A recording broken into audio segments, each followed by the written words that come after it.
Bonjour à toutes et à tous, bienvenue dans un nouveau numéro du podcast. Aujourd'hui, on s'occupe des playoffs, ça y est, c'est parti. Enfin, c'est bientôt parti. Là, on vient de mettre un terme à la saison 82 matchs. On est là pour parler playoffs, des previews. Bon, c'est pas tout à fait fini puisque là, il y a le play-in en cours. Moi, j'avais pas la possibilité d'enregistrer samedi. Et puis de toute façon, ça vous laissera un peu de temps pour écouter l'épisode, que ce soit, je pense, on sortira ça vendredi, donc que ce soit vendredi ou la journée de samedi, vous pourrez écouter ça tranquillement avant le début samedi soir. Aujourd'hui, je suis avec deux compères, deux gars de la Cavs Nation, dont Aurélien, que vous connaissez évidemment, qui fait partie des piliers des invités. Comment ça va, Aurélien? Ça va, ça va. Bon, les Cavs ont perdu et vont probablement perdre contre Atlanta, mais bon, vas-y, on est là, on est là. Bon, on aura l'occasion d'en reparler. Et la première fois qu'il vient, Ewen, donc un gars qui gère la page Cavs Nation France sur Insta. Comment tu vas? Bah, ça va très bien. Cavs France tout court. Cavs Nation France, je le connais pas. Ah ouais, pardon, excuse-moi. Cavs France, Cavs France. Mais y a pas de souci. Cavs France tout court. Et ouais, ça va super bien. Je suis pas d'accord avec Aurel. Moi, je pense qu'on peut battre Atlanta. On verra ça, bien ça, de toute façon, c'est demain. Let's Trop content go. d'être là, c'est cool. Bah, ça fait plaisir. Ça fait plaisir, invité par Aurel, évidemment, hein. Le gars, il place les Cavs partout où il peut, il a raison. Donc, on va faire ça comme d'habitude en deux épisodes. Un épisode sur la conférence Est, un épisode sur la conférence Ouest. On va démarrer par la conférence Est. Et puis, bien sûr, on parlera des matchs du play-in. On en parlera à la fin. On va commencer par les équipes qui sont en 4-5. Donc là, on va commencer par Sixers Raptors, puis 3-6, puis 2-7. Bon, vous avez compris. On démarre tout de suite, les gars, avec l'opposition Sixers Raptors. Est-ce que quelqu'un veut se lancer sur les dynamiques des équipes ou démarre je peux parler des dynamiques comme vous voulez. Aurel, si t'es chaud. Si tu veux nous parler un peu des Raptors ou des Sixers, je te laisse choisir. Vas-y, vas-y. Bah, du coup, bon, les deux n'ont pas joué de play-in. Du coup, ça s'est arrêté il y a quelques jours. Ils ont eu pas mal de repos. Ils vont avoir pas mal de repos avant les playoffs. Enfin, les deux sont dans une bonne dynamique, je dirais. Euh, avec donc côté Sixers, on le sait, un Embiid en mode MVP et tout, meilleur scoreur de la régulière. Là, ça y est, plus de 30 points de moyenne. C'est chaud, c'est Ouais. chaud. Euh, et côté Raptors, on est quand même sur les 10 derniers matchs sur du 8-2. Et donc 15e offense, 9e defense et 12e net rating. Et franchement, moi, je sais pas vous, mais moi, j'aime beaucoup cette équipe des Raptors. Genre, je pense qu'ils ont pas mal de joueurs à mettre sur les Embiid et tout ça, tout ça.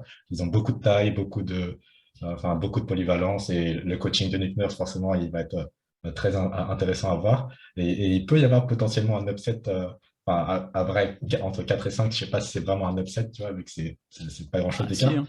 Voilà. Si, mais voilà. Bon, après, ce serait très drôle quand même de voir les Sixers perdre au premier tour, quand même.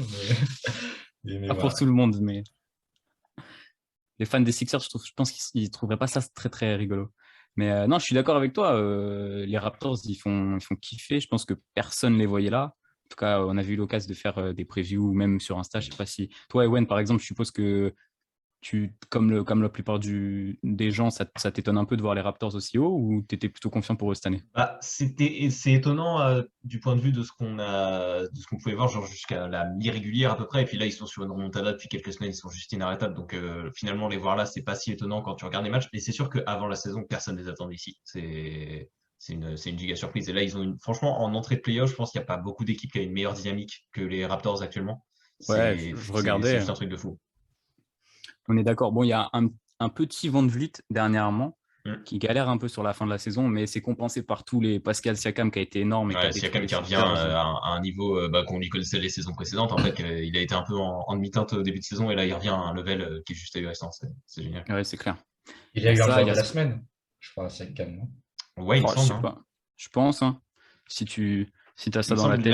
la dernière semaine, c'est Trae Young à l'Est, si je dis pas de conneries. Je dis peut-être une connerie, mais il me semble que c'est Je ça. me... Honnêtement, je me Mais, souviens plus de ce que j'ai fait, mais je pense il a certainement dû avoir un joueur de la semaine vu le niveau qu'il a affiché. Scotty Barnes, énorme. Le Roy. Voilà, faut pas que je dise ça, moi je suis fou. Mais Scotty Barnes, excellent. Pareil, Gary Trent qui compense un peu le fait que Freddy soit moins bon. Precious Achiuwa qui est en mode Stephen Curry, il est ouf ce joueur. Et tu disais, Aurel, t'as à la fois raison et pas, je suis pas tout à fait d'accord avec toi sur le fait que ils ont du monde à mettre sur Embiid, tu vois, parce que certes, leur équipe, ils font tous 2 mètres, mais Embiid, il est plus grand que ça, plus costaud. Alors, je ne sais pas trop qui va défendre sur Jojo, ça va être assez compliqué, mais vous l'avez dit et très bien dit, excellente dynamique du côté de Toronto. Après, je mets un peu quelques réserves sur les Sixers. Ils ont une belle dynamique parce que Embiid est monstrueux. On a vu que, comment il s'appelle? Matisse Thybulle pourrait pas jouer a priori les matchs à Toronto, ce qui est très compliqué quand on sait que bah, ils ont 2 énormes stars, mais derrière le roster, c'est pas vraiment le Brésil, quoi. Ils ont Thybulle, ils ont Harris évidemment. Bon, il y a quelques joueurs, mais bon, on sait aussi qu'en playoff, ça se resserre. Tu joues plus à 10 joueurs, tu joues plus qu'à 7, 8. Mais j'ai hâte de voir comment il va se débrouiller, surtout qu'on connaît Doc Rivers. Et puis voilà, un petit mot sur James Harden, peut-être Aurel, si tu as un truc à dire sur James Harden, je sais pas si tu l'attends beaucoup, tu vois, c'est un mec, je trouve, qui n'a jamais performé de ouf. Alors si, il faisait des stats de fou en playoff généralement, mais il n'est jamais allé trop trop loin, quoi. Sauf avec Chris Paul, l'année avec OKC aussi. Euh, un mot sur James Harden. J'avais vu, genre, par exemple, j'avais vu sur Twitter un petit sondage slash débat qui a le plus de pression, entre guillemets, entre Doc Rivers et James Harden. Moi, j'ai voté James Harden parce que Doc Rivers, en soi, il a une bague et James Harden, c'est toujours pas le cas, quoi. C'est clair. Et Je suis j'avais d'accord vu, avec ça. enfin, Pardon, non, vas-y, Aurel. ok, ok. Non, de mémoire, il y a pas une petite histoire un peu en mode bête noire Embiid et les Raptors. Genre, je crois, un des pires matchs de la carrière d'Embiid en playoff, c'est contre les Raptors, non? Genre, quand il a fait 0 points ou 2 points, un truc comme ça. Ah bah face à Raptors 2019, Ouais. au bon Marc Gasol. Ah, ça va, il n'y a plus Marc Gasol. Mais tu vois, là, c'est un gros steak que tu pouvais mettre sur Embiid. Là, ils en ont plus trop. En tout cas, de tête, là, comme ça. Je me suis pas mis les rosters sous les yeux, mais Non, t'as personne à mettre sur Embiid et honnêtement, même si t'avais quelqu'un, il va claquer son 35-15 tous les soirs et puis tu pourras rien faire. Et puis il y a même un ou deux soirs où il va t'en mettre 45-50 et puis ce sera comme ça. Et moi, je suis d'accord sur James Harden, il a un peu la pression quand même parce que sa fin de saison à Philly, elle est vraiment pas dingue. La fin de même, saison de ouais, Philly en général est pas folle. Enfin, elle est bien, mais elle est pas. Il perd contre Toronto, perd contre Milwaukee, perd contre Phoenix. Genre les grosses équipes, Philly, elle doit encore aller chercher, prouver qu'elle peut aller les chercher. Donc là, Toronto, ça va être un gros test dès l'entrée. c'est ça, on en parlera un peu côté West et les Nuggets. Je trouve que le parallèle, il est pas mal parce que Hum. tu as un énorme pivot, mais l'équipe au global, c'est assez moyen. Donc, à voir ce que ça va donner sur ce premier tour. Les gars, petit Factor X, on commence, je te redonne la parole, Ewen. Balance-nous un Ouais. peu ton Factor X sur Alors, la Factor série. X, je vais m'éloigner un peu du parquet parce que pour moi, mon Factor X, c'est la bataille des publics en fait. Ça va être une série qui va être longue, c'est sûr.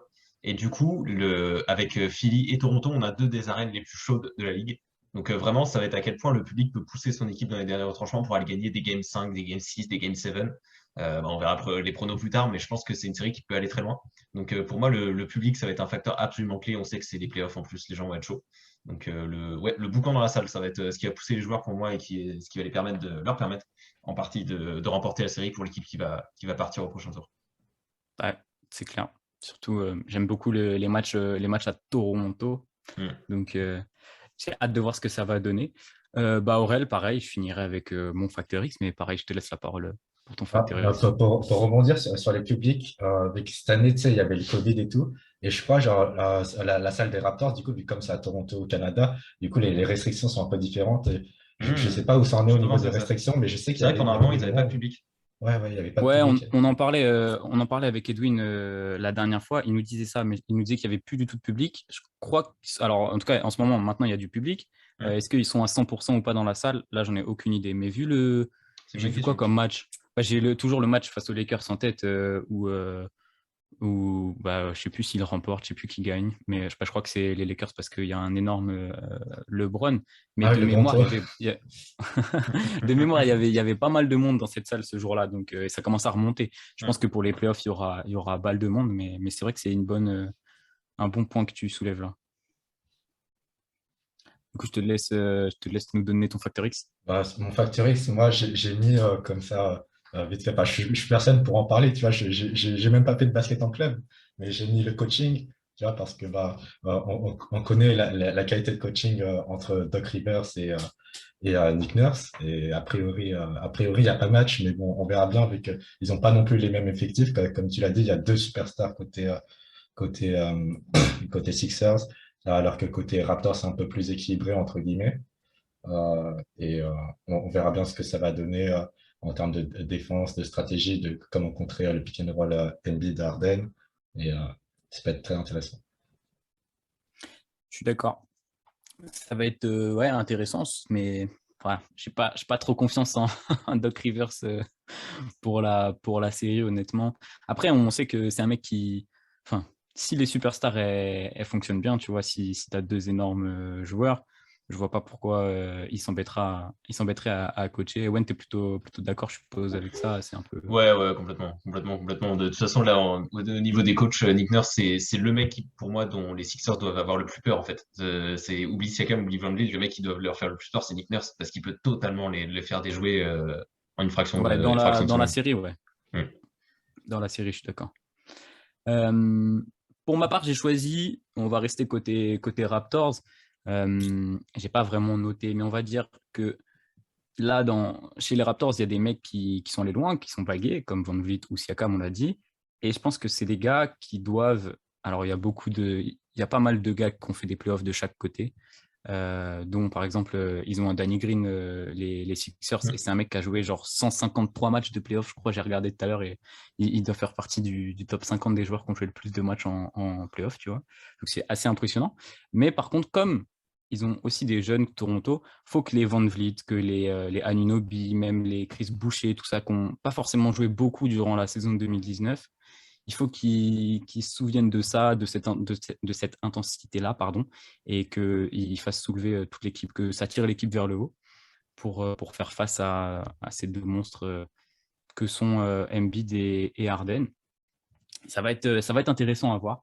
Entre coaching, ça fait plus penser à l'époque... quand tu avais LeBron qui affrontait la grosse team d'Atlanta, entre guillemets, avec cette équipe pleine de All-Stars, tu es en mode, OK, on va voir ce que ça donne. C'est bien d'avoir pas mal de joueurs bons, mais il faut que tu aies un joueur monstrueux. Alors, est-ce que Pascal Siakam sortira? Est-ce que ça va être très, très chaud. Est-ce que vous avez un truc à rajouter, les gars? Ou on peut se diriger tranquillement vers... Moi, quand j'avais fait mes recherches et tout, genre, j'avais noté les assist percentage de toutes les équipes. Il y avait un truc qui m'avait chagriné, c'était que les Raptors, ils étaient 30e en assist percentage. Et assist percentage, on est d'accord, ça reflète quand même un petit peu à quel point le ballon tourne, non? Enfin, donc ça m'avait un peu chagriné, ça. Là, la stat comme ça me parle pas de ouf. C'est quoi? C'est le nombre de... C'est le pourcentage de passes décisives par rapport au nombre de passes en tout, un truc comme ça? Je sais plus exactement le...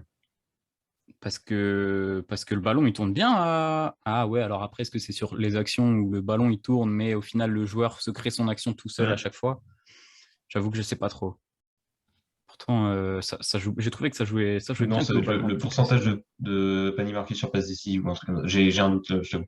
Mais pour référence, par exemple, les Warriors, ils sont premiers, les Nuggets, ils sont deuxièmes, et les Hornets, ils sont troisième, par exemple. Avec peut-être le pourcentage de tirs rentrés sur une passe décisive et donc pas sur une ISO ou pas sur une action.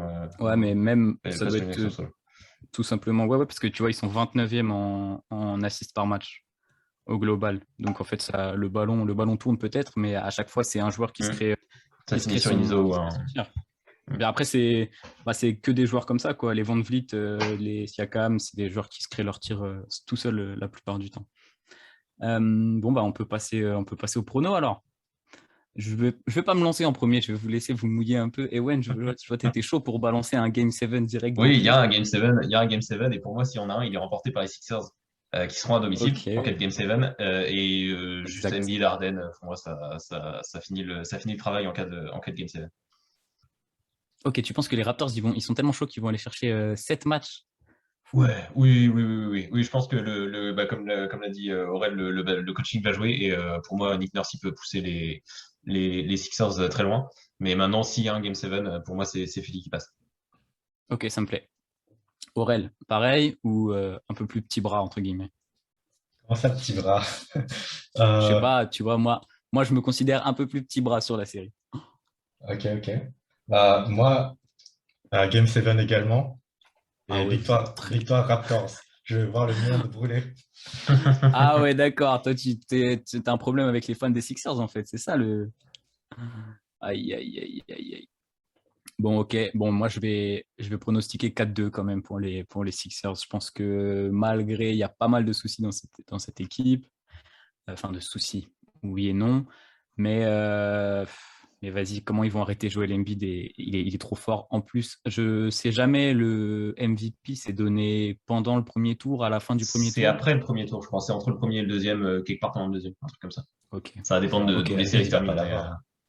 Quatrième Embiid de va pas l'Est. l'avoir le MVP. Quatrième de l'Est. Ah, mais ça, j'en sais rien, tu vois. Mais bon, de toute façon, moi, c'est pas forcément mon MVP. Mais tu vois, si par exemple le MVP était donné là demain et que c'était pas lui, ça l'aurait bien énervé, ça m'aurait fait un peu marrer. Mais ouais, c'est clair, j'ai pas les stats, je les ai notés pour Jokic qui finit la saison pareil sur des stats incroyables.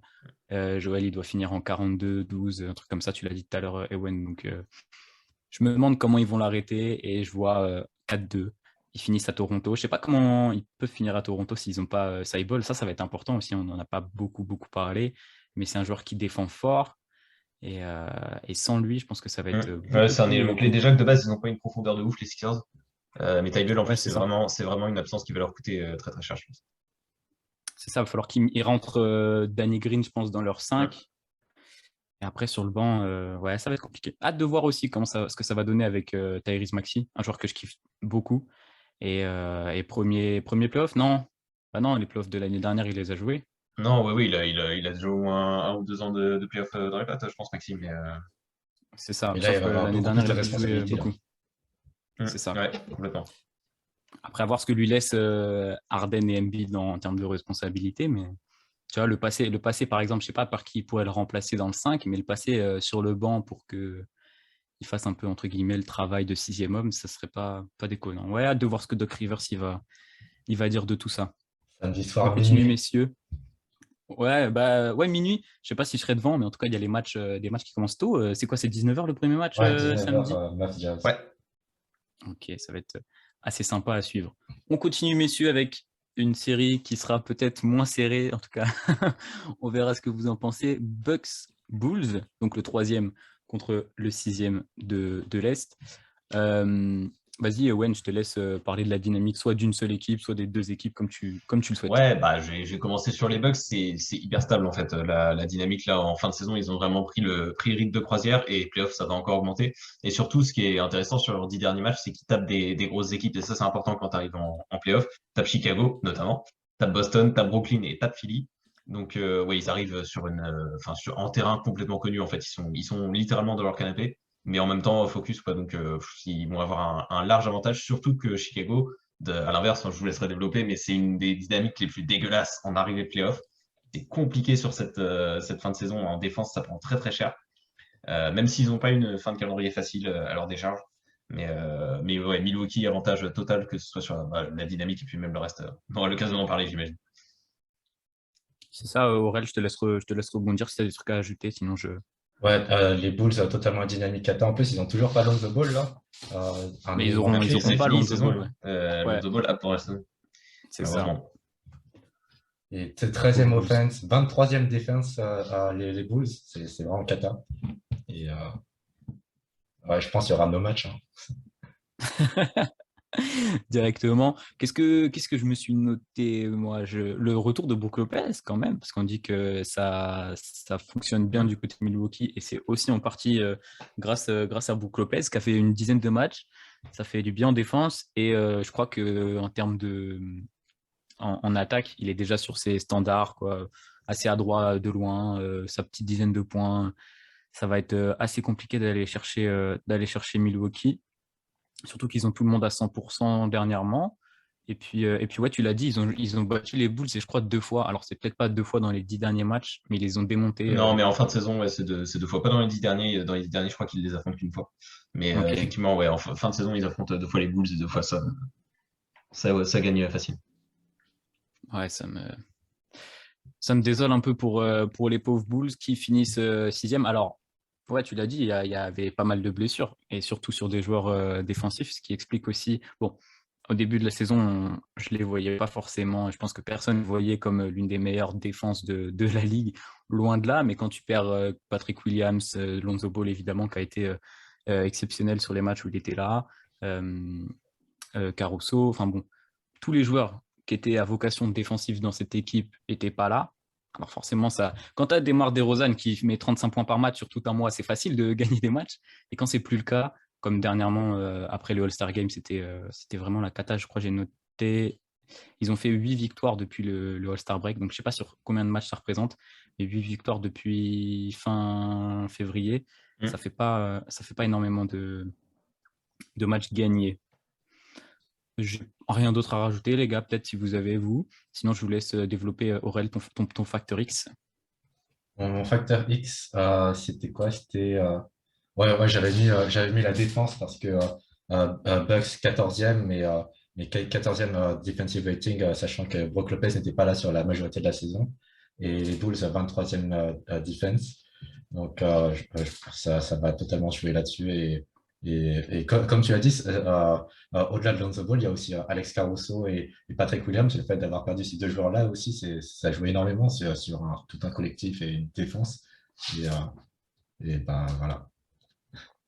Ça, on va voir ce qu'ils vont pouvoir ajouter là en playoff tous les deux. Mais ça n'a pas changé grand-chose sur la fin de saison. Donc, j'ai peur que ça ne change pas grand-chose sur, sur la série. Et Wen, pareil, je te laisse nous donner ton facteur X. Ouais, mon facteur X, ça va être le rythme des matchs, et plus particulièrement, est-ce que Chicago peut essayer de casser le rythme qui va être imposé naturellement par les Bucks, ou dicter le leur. Dicter le leur, ça va être très compliqué, mais est-ce qu'au moins ils peuvent essayer d'enrayer, par des moyens stratégiques, notamment en défense, le rythme des Bucks, parce que s'ils le font pas, c'est fini. Giannis, il va faire ce qu'il veut, même Chris Middleton, etc., Drew, ils vont se balader. Donc ouais, l'important pour Chicago, ça va être absolument d'essayer de casser un minimum le rythme que les Bucks vont essayer de leur imposer. Et s'ils n'y arrivent pas, la série va être rapide, je pense, quoi qu'il arrive. Mais si en plus ils n'y arrivent pas, ils peuvent oublier l'espoir d'en gagner un seul. Ouais, ça va être compliqué, surtout s'il faut casser le rythme en défense. Je sais pas comment ils vont faire parce que t'as personne qui peut défendre sur Giannis dans cette équipe de Chicago. Et la raquette, elle va être grande ouverte parce que Brook Lopez va se balader à 3 points. Enfin, ça va être très, très compliqué. Premier facteur X, pardon, où je me fais kiffer. J'ai pris 2-3 joueurs que j'aimais beaucoup en facteur X sur les séries. Parce que comme j'ai vu que vous, il n'y avait pas de joueurs pris, je me suis fait plaisir. DeMar DeRozan, bon, il sort de sa meilleure saison en carrière. Et il est toujours décevant en playoff. J'ai pas checké mes de mémoire de tête comme ça. Il n'y a pas une série de playoffs où je me suis dit waouh, DeMar DeRozan, il est exceptionnel, c'est dommage qu'il perde. Donc, il va falloir qu'il soit très fort des deux côtés du terrain, même si c'est beaucoup lui demander. Et ouais, je veux qu'on retrouve, comme je le disais tout à l'heure, le DeMar DeRozan du mois de février, là, qui fait sa série à je ne sais plus combien de matchs, à plus de 30 points. Et c'est le seul moyen, je pense. Même si, bon, il est bien accompagné. Tu as un Zach LaVine à côté de lui. Si je dis pas... Zach LaVine, il est à 100% là parce qu'il a raté quelques matchs pendant la saison. Bon, il y a beaucoup de joueurs qui ont raté quelques matchs, mais Ouais, j'ai ça pas rate quelques regardé. matchs, mais sur la fin de saison, il l'a, si je Il dis est pas de là? bêtises. Ouais. Ok. Donc, même s'il y a un Zach LaVine qui est là aussi pour scorer, il faut que DeMar DeRozan il fasse une belle série. On sait qu'il va sortir là au premier tour, ce qui est déjà vraiment pas mal, hein. Honnêtement, pareil, on parlait de Toronto et ils font une belle saison. Forcément, les Bulls, ils ont réussi à atteindre le top 1 durant le mois de février, je pense, justement. Donc, on est légèrement déçus de les voir redescendre à la 6e place. Mais honnêtement, je ne sais pas s'il y avait beaucoup de monde qui les voyait déjà aussi haut à la fin de la saison de base, avant que tout ça commence. Peut-être au play-in, peut-être top 8, 9, 10. Mais directement top 6, je n'ai pas vu beaucoup de fois ça passer. Donc voilà, faut que DeRozan il sorte la tête haute et pas en 20 points, 5-5 à 40% au tir. Et de toute façon, il ne prend pas de 3 points, donc on s'en bat avec. Mais, mais voilà quoi. Donc un gros DeMar DeRozan pour essayer de gagner un match. Et voilà, moi je vais vous donner mon prono directement. C'est pas très poli, mais je vois 4-1 pour les Bucks. avec allez, une victoire, un gros démarre, s'il vous plaît. Un démarre à 50 points. Je t'aime, démarre, donc fais pas le point, s'il te plaît. Sors un gros match et sois heureux. Voilà, à Chicago, comme ça fera plaisir en plus. Parce que ça fait longtemps que. Enfin, longtemps. C'est quand la dernière fois qu'ils sont allés en playoff 2016, Les 17, Butler, non? 18? Ouais, c'est ça doit faire 5 ans. Il y avait Butler, il y avait. Mais oui, j'ai écrit là-dessus. Il y avait Butler, il y avait Wade, il y avait Rondo. Cette équipe passe à comment il s'appelle, Isaiah Thomas. Donc voilà, faire plaisir aux fans de Chicago. Aurel, ton pronostic, s'il te plaît. Sans surprise, 4-0 Milwaukee. Aïe, aïe, aïe. Ça fait mal. Tu vois même pas les Bulls prendre un seul match. Aller sur Non. un. Non, ok, pardon. Ewen, t'es d'accord? Je pense Ouais, que moi j'ai vers mis. le même prono. Ouais, exactement comme toi, Lenny, j'ai mis 4 index. Je pense que les Bulls vont réussir à aller en chercher un. Pas plus. Parce que une fois qu'ils l'auront gagné, en fait, les Bucks vont juste leur rouler dessus, dire non, les gars, on arrête les conneries. Cette série, elle est à nous et même pas on vous laisse une chance. Mais je pense ils vont réussir à en chercher un quand même. Ok, ça me plaît beaucoup. Et petite question, parce que je l'ai noté plus bas pour une autre équipe, une équipe qui joue dans la conférence Ouest. Est-ce que les Bucks sont vos favoris pour le titre ou pas, messieurs? Ewen, vas-y. Ouais, attends, je te dis que je te dise pas de conneries. Ah, j'avais mis les Bucks champions dans mon bracket complet. Mais les Suns, pardon. Ah, Mais oui, pour moi, ils sont favoris pour au minimum aller en finale. Je vois pas vraiment ok. d'équipe qui pourra leur résister à l'Est. Et après, une fois en finale, ça se discute. Mais ils sont parmi les favoris, c'est indéniable. Ok. Aurel, plutôt d'accord? Ouais, plutôt d'accord. Si on devait faire une tier list, tu sais, genre en mode les favoris, les contenders, Mais si tu dois les avoir un outsiders, seul machin bidule. favori, si tu Euh, dois avoir un seul favori, est-ce que un ce sont les seul, Bucks ou pas? de Est et Ouest compris. Un seul. Oh, t'es méchant, hein. Ah ouais, vas-y, comme je l'ai dit dans plein de podcasts, vas-y, Bucks quand même, parce que en mode le choix de la facilité, en mode de la sécurité, de ce que tu veux, parce qu'ils ont l'expérience, ils savent comment ça se déroule, et comme tu as dit, à l'Est, ça va être compliqué de leur faire face. Il y a une équipe que je me dis, ils peuvent leur prendre pas mal de matchs, c'est les Celtics, mais sinon, le reste, j'ai pas trop confiance à l'Est, et je pense que Milwaukee, ça va aller en finale. Ok, encore faut-il que les Celtics passent le premier tour. Et c'est une magnifique transition vers la série suivante, puisque c'est justement Celtics-Nets. Transition. Bon, va pas falloir parler chinois. C'est une très très grosse série. On va pouvoir un peu aborder. Je vais commencer sur les dynamiques en parlant un peu du play-in. Et je vous donnerai la parole évidemment parce que ça concernait votre équipe. Mais les Nets m'ont beaucoup impressionné sur le match là, face aux Cavs. Alors forcément, quand l'équipe tire à 70% au tir, c'est un peu plus facile de gagner des matchs. Mais honnêtement, quand tu n'as pas KD sur le terrain, tu vois que c'est compliqué. Mais quand il y a KD et Kyrie, ils sont tellement impressionnants, ils sont tellement forts que je les vois peut-être passer un tour. On va en discuter après. Mais sur le match du play-in, ils m'ont beaucoup impressionné. Messieurs, toi, Aurel, je t'ai vu pas mal énervé après le match de play-in. C'était chaud, hein? Ouais, non, c'était très frustrant, surtout la répartition de minutes de Jamie Bickerstaff. Mais sinon, c'est vrai, forcément, c'est simple de gagner un match quand un de tes meilleurs joueurs tourne à 80% au tir ou un truc comme ça. Mais, mais d'ailleurs, je sais pas vous, mais moi, je trouve, enfin, pas forcément que sur ce match, mais en général, je trouve les Nets ils sont quand même meilleurs avec pas juste KD que juste Kyrie. Genre, quand il y a que un des deux. Genre, avec Ah Kyrie ouais. avec tous les role-players ou KD avec tous les role-players. Je trouve qu'ils sont meilleurs avec KD et tous les role-players. Ouais, on est d'accord. Et Wen, pareil, la dynamique des Nets, elle est plutôt bonne là, dernièrement. Vraiment Ouais, dernièrement, parce qu'avant, c'était un elle peu est plus plutôt très très compliqué. bonne. Ouais, là sur les derniers matchs, elle est très très bonne. Le play, évidemment, sur lequel ils ont pris la mesure de l'événement tout de suite, quoi, ce qui n'était pas le cas des Cavs, donc ils calent un 40-20 sur le premier quart, tu peux rien faire. Et derrière, ils déroulent, ils se font un peu peur quand même. Mais ils ont joué leur jeu, ils l'ont imposé, et puis voilà, ça passe tranquille. Et sur la fin de calendrier, bah, c'était tranquille aussi pour eux. Ils sont en 6 victoires, 4 défaites sur les 10 derniers matchs de la saison régulière, avec un calendrier assez facile. Et attention quand même, parce que ils ont des défaites contre Milwaukee et Atlanta. Donc voilà, pareil, Ouais. toujours ce truc quand tu affrontes des grosses équipes en fin de saison, c'est important de montrer que tu es le boss, et là, ils l'ont pas fait. nécessairement. Donc voilà, attention à ça, mais globalement, les Nets, ils arrivent tranquilles en playoff quand même. C'est ça, exactement. Qu'est-ce que je me suis noté? Attention à la défense et les choix tactiques de Steve Nash. Je pense qu'on aura peut-être l'occasion d'en reparler après, mais ça va être sans KD sur le terrain, c'est assez compliqué. Pour parler des Celtics, je te donne la parole. Aurel, je sais que c'est une équipe que tu aimes bien. La dynamique des Celtics, elle est bonne. Elle est vachement bonne. Bon, il y a un point noir, mais sinon, elle est vraiment pas mal. Genre, il commence la saison de manière catastrophique, et là ensuite, tu as Marcus Smart qui fait une déclaration, je ne sais plus, par rapport au pass et tout de Jaylen Brown et Jason Tatum. Et je crois que c'est à partir de plus ou moins de cette déclaration-là que hop, il y a un revirement et remontada de ouf. Et là, ils sont deuxième et tout. J'avais même fait une petite story en mode basketix, en mode si les Celtics sont premiers de l'Est, il existe un monde avec Tatum MVP ou pas? Tu vois, mais bon. En vrai, s'il finissait, enfin, franchement, il est exceptionnel Tatum sur la fin de la saison. Là, mais... Et même globalement, l'équipe en elle-même, elle est super forte.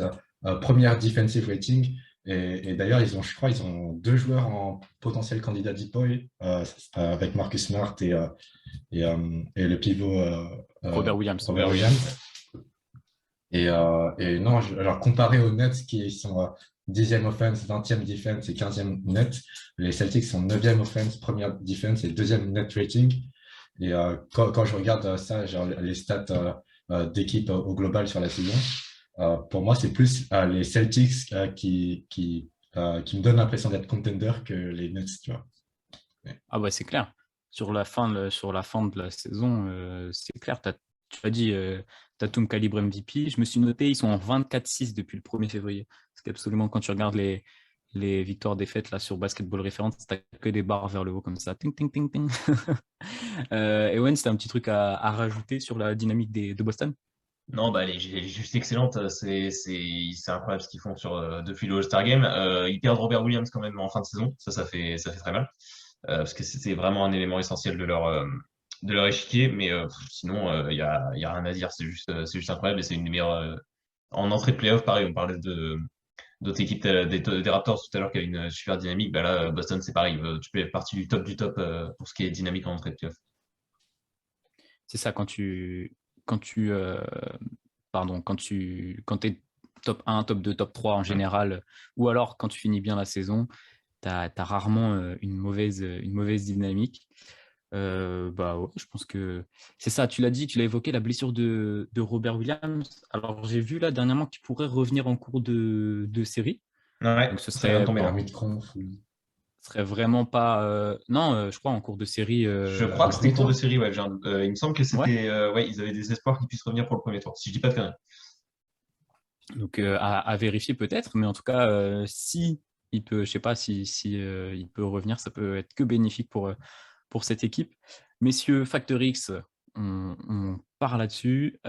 Aurel, vas-y, donne-nous ton petit Factor X là pour cette série. Bon, du coup, je disais, Aurel, un petit Factor X pour la série Celtics Nets. Oui, un petit Factor X, totalement. Donc Factor X, moi j'ai mis donc la gestion de la pace, de la vitesse de jeu, et que j'avais vu que les Nets étaient 11e et les Celtics étaient 24e, donc 2 styles un peu complètement différents, tu vois. Et si les Celtics arrivent à pas trop rentrer dans le jeu de faut shooter rapidement, faut cavaler, tout ça, et ben il y a grave moyen qu'ils arrivent à imposer leur jeu collectif et que bah, ils montrent que les super teams, ça fait pas tout et que voilà, vive le collectif. Ok, ouais, c'est vrai que c'est intéressant. Après, tu disais que les Nets jouent beaucoup plus rapidement que Boston, c'est ça? Ouais, ils ont la 11e pace et Boston 24e. Ouais, c'est ça. Boston, ils sont forts aussi sur. Et Cavs 25e. Rien à voir, mais. Ouais, c'est important de préciser, c'est bien. Les Cavs, c'est énorme. Bah, ils sont forts sur demi-terrain, les Cavs. Quand tu as Darius Garland à la joue baguette encore, comme ça, on est d'accord. Ewen, à toi. Moi, pour le Factor X, j'ai pris Jaylen Brown parce que là, il fait une bonne fin de saison. Mais c'est un joueur qu'on connaît aussi pour être assez inconsistant, de taper des perfs de ouf et le lendemain de faire un match, de passer à travers de ce match.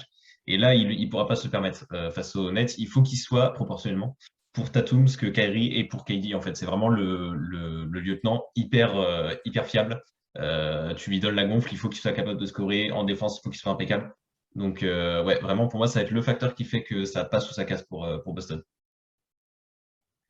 Ouais, carrément. Et même enfin, tu parles de défense. Je pense que c'est lui qui va scoltiner KD, parce que sinon, tu n'as personne à mettre. Il y a de fortes chances. Il y a de fortes chances parce que Smart sera sur Kyrie.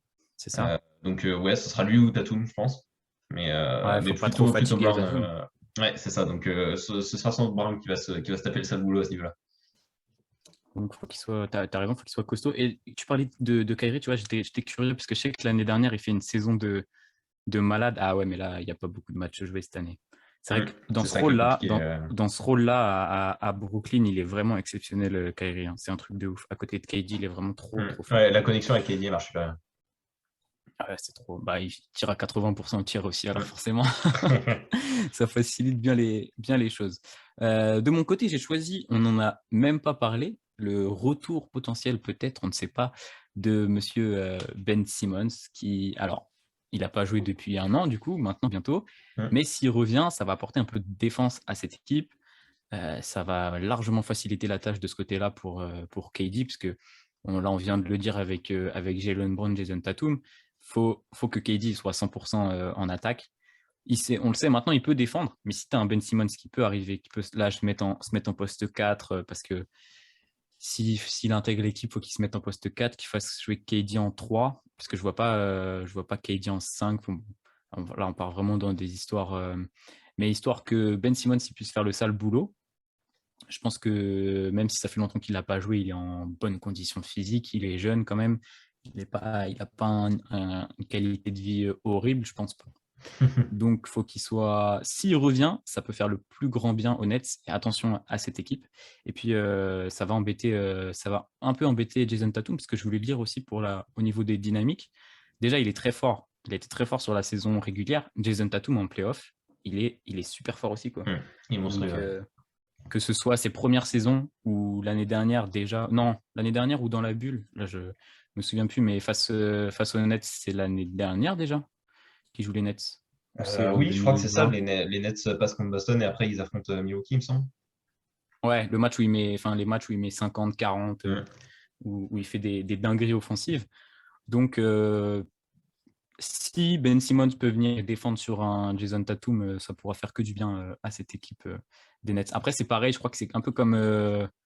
Enfin, non, j'allais dire c'est comme Robert Williams, mais pas du tout, parce que Robert Williams, ils ont dit qu'il pouvait revenir. Ben Simmons, c'est quoi? C'est juste des bouts de couloir, hein, c'est ça? Je sais pas si je dis de Ouais, pour le bêtises. moment, on n'a pas trop de certitude sur son retour. On sait même pas, enfin, si a priori il devrait revenir pour les playoffs, mais ouais, c'est pas d'infos précises de ce que l'on sait.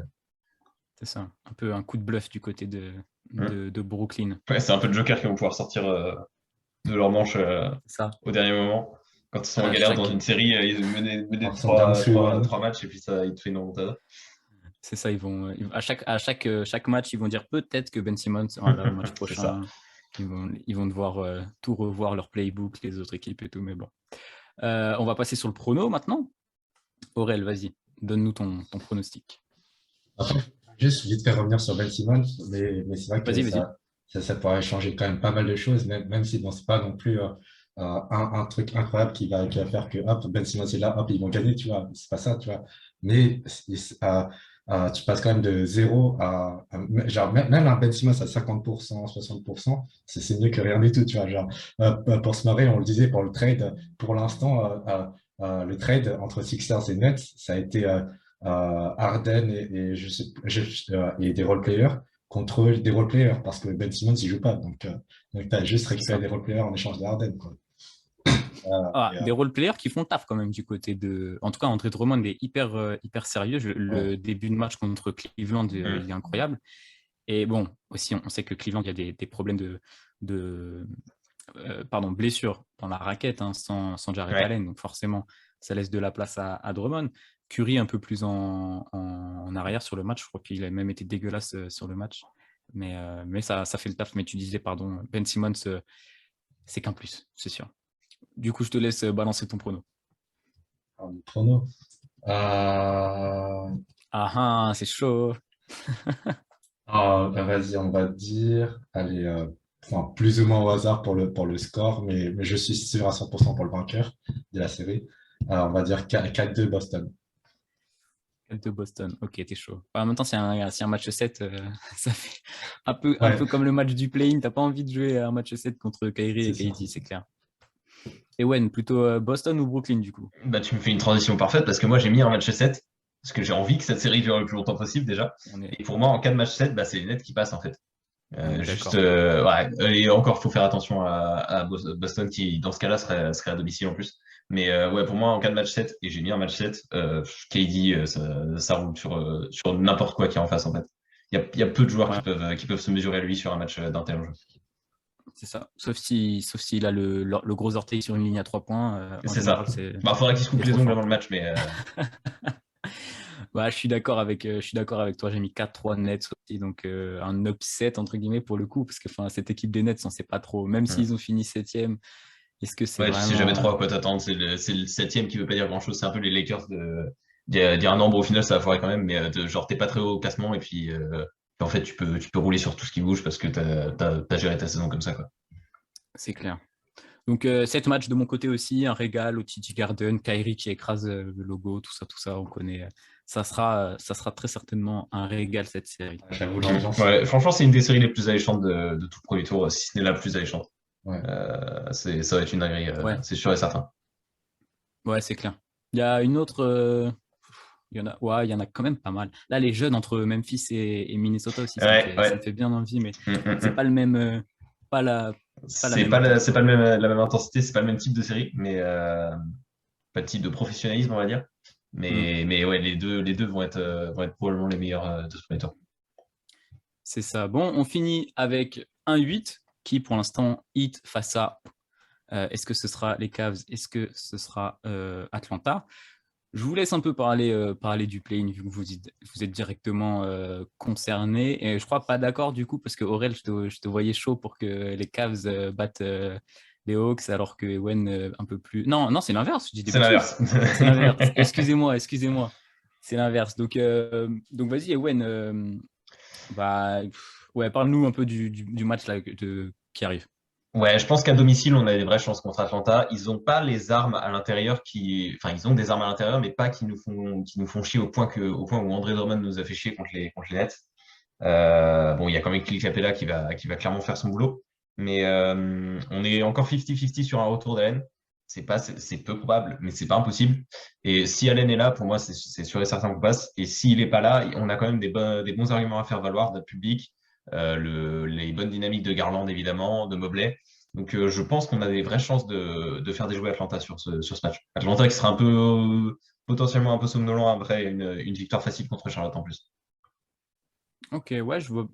Ça me plaît ce que tu dis. Je sais pas si, parce que il y a Trae Young quand même Il y a Trae Young qui est capable qui va faire de folie, quoi. sa bouillasse, mais si pour peu que Trae Young passe à côté, bon, ça serait, je rêve peut-être un peu trop, mais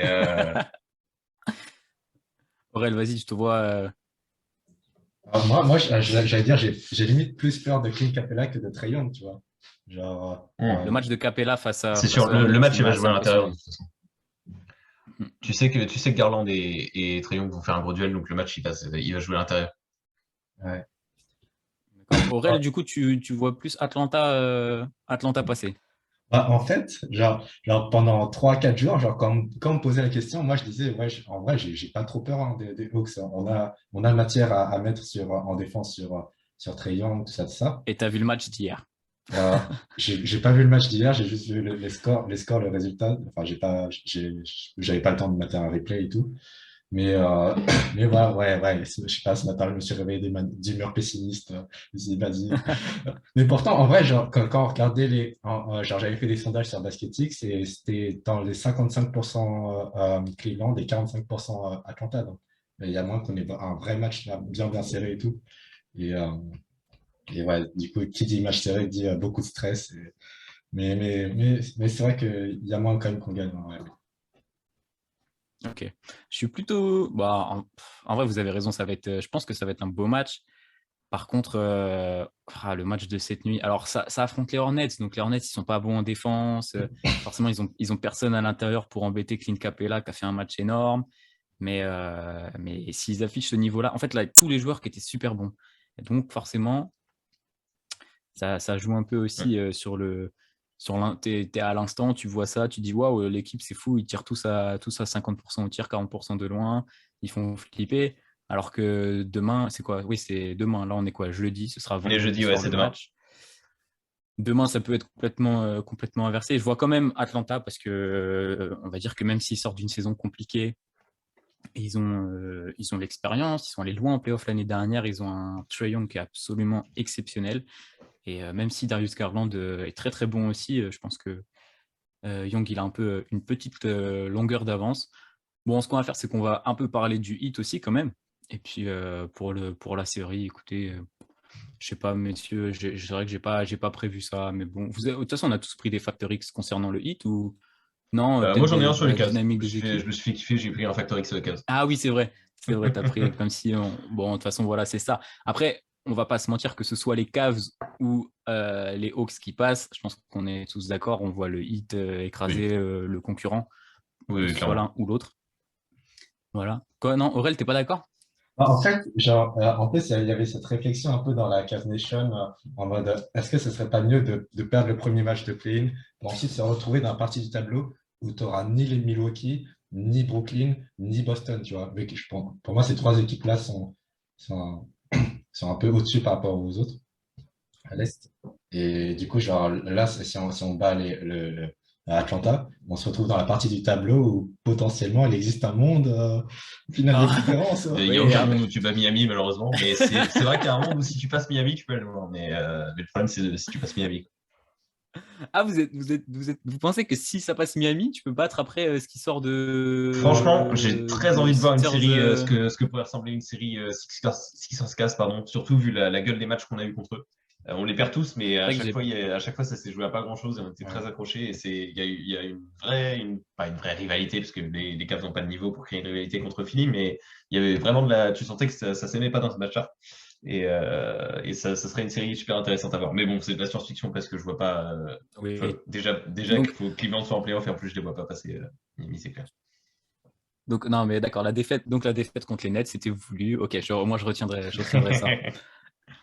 Mais du coup, pour parler un peu de la dynamique du hit, bon, évidemment, là, c'est pareil, on est sur une équipe qui a une bête de dynamique. Il y a une petite baston, ça a fait rire un peu la planète basket. Tout le monde s'est dit, oulala, qu'est-ce qui se passe? Ça y est, c'est catastrophique. Après ça, je crois que ça fait 4 défaites de suite. Et après, 6 wins de suite. Donc, au final, je pense qu'il n'y a aucun problème à Miami. Je sais pas, vous les gars, Ewen, pour rebondir sur la dynamique du hit un peu. Non, il n'y a aucun problème. Effectivement, il y avait un fight c'était Butler et Aslem, je crois qu'ils se sont un peu pris la tête et Spoelstra. Spo aussi. Ah, Spo, ouais, Spoelstra, il ouais, était trop chaud Spo pour se complètement, battre. qui était hyper chaud. Mais non, voilà, c'est des trucs qui arrivent et je pense qu'on a fait tout un point pour pas grand-chose et ça s'est vu. Leur fin de saison, elle est clean. Ils battent Toronto, ils battent Atlanta, ils battent Boston, ils battent Chicago. Les défaites, c'est soit de pas grand-chose, soit contre des gros. Genre, ils ont perdu Nets et Warriors, je crois, sur les 10 derniers matchs. Donc, non, non, Il y a ils Orlando sont. aussi, mais c'est le dernier Ouais, il y match a Orlando, mais c'est le aussi. dernier match. Je pense enfin, j'ai pas regardé, mais je pense qu'ils avaient la moitié de l'effectif pour Pau, j'imagine. Donc, ouais, non, clairement, ils sont sur une bonne dynamique et ils ont aucun souci à se faire sur le premier tour. Ok. Aurel, je te voyais peut-être un peu plus réservé sur la dynamique de Miami. Euh, non, mais disons que ils ont eu énormément de blessures. Je crois, j'avais vu une stat, je suis plus exactement, je l'avais vu il y a longtemps, tu vois. Donc, je suis plus exactement sûr des noms et tout. Mais je crois, genre, le 5 majeur du hit, donc Lowry, Adebayo, Butler, etc., etc., genre, cumulés, ils ont 82 matchs de loupés. Alors, c'est incroyable. Ça ne m'étonnerait pas, hein. Il y a tout Ouais, un moment où ils n'avaient jamais Adebayo et Butler en même temps sur le terrain, c'était terrible. il y avait Et, ça. Oui, tous les trois, là, je sais pas combien ils ont joué de matchs Mm. ensemble. Ou bah, PJ Tucker, il a joué beaucoup de matchs. Donc, mais si tu prends le trio Adebayo, Butler, Kyle Lowry, je suppose que ça n'a pas joué beaucoup de matchs. Peut-être 20, 30 matchs à tout péter, quoi. du coup, ça rend Donc, leur saison grave dure à juger, je trouve. Genre, ouais, mais en attendant, ils finissent quand même premiers, tu vois. ouais, Donc, ouais. après, on sait qu'ils finissent premiers parce qu'il y a des joueurs inconnus au bataillon qui ont fait une énorme régulière et qui joueront potentiellement pas du tout en playoff. Mais ça montre que l'équipe vit bien. Bon, je trouve que c'est un peu con toujours de dire ça, mais le groupe vit bien, machin. Même si ça se tape dessus, au final, derrière, ça gagne des gros matchs. C'est assez à la fois compliqué à juger et à la fois, je pense que ça montre pas mal que cette équipe, elle est bien menée, que ce soit dans les bureaux, sur le banc, parce que Eric Spoelstra est un super coach, et les joueurs qui sont sérieux, parce qu'au final, dans cette équipe, il n'y a qu'un Butler qui est jamais allé si loin que ça en playoff. Arrêtez-moi si je me trompe, hein, mais forcément, Kyle Lowry c'est bagué, PJ Tucker est bagué, Aslem est bagué, Adebayo aussi, pardon, qui est pas. Ah, si, bah si, mais je suis bête, moi, j'oublie complètement la bulle. Donc Butler, bien sûr qu'il est allé loin, mais il n'a pas la bague, quoi. Il n'a pas la bague, ouais. Du coup, bon, Aurel, si tu veux rajouter un truc sur la dynamique, sinon je te laisse nous donner ton facteur X. Ouais, non, comme tu as dit, ils sont premiers de l'Est avec une 4e defensive rating. Et on l'avait dit, on l'avait tous dit lors de l'intersaison sur le papier, quand tu as une équipe avec Lowry, Butler, Adebayo, PJ Tucker, forcément ça va défendre dur. Et, c'est et, et Eric Spoelstra aussi, forcément, c'est en grande partie une clé de leur succès. Et, moi, j'avais mis du coup en facteur X Bam Adebayo en protocole sanitaire. Je ne sais pas combien de temps il va rester en protocole sanitaire, mais ça peut impacter les premiers résultats des premiers matchs qu'il va y avoir. C'est vrai que j'ai pas fait attention à ça. Ouais, Loïc, il y a quelques absents en Game 1. Hein. Je crois que même Butler c'est pas prévu qu'il joue au Game 1, si je dis pas de bêtises. Dans les reports que j'avais vus, Butler devrait être absent dimanche. Et carrément, ça repose même les joueurs pendant le premier match de playoff. Écoute, ça c'est parce qu'ils ont vu le dernier match de l'Oladipo et ils se sont dit c'est bon, on est sauvé. Du coup, bah écoute, moi je vais passer sur mon facteur X puisque j'en parlais. Alors c'est pareil, je me suis encore fait un petit kiff, entre guillemets. On a Victor Oladipo. Alors on le sait, pendant les playoffs, les rotations sont vachement resserrées. Ils ont déjà un 6e homme attitré en la présence de Tyler Hero qui est exceptionnel. Oladipo a joué, alors je vais lire mes notes. Oladipo a joué 96 matchs depuis la saison 2017-2018, ce qui fait genre 30 matchs par saison depuis 2018, même moins que ça. Et il a fait un 40-17 sur le dernier match, alors face à Orlando, perdu, machin, tout ça.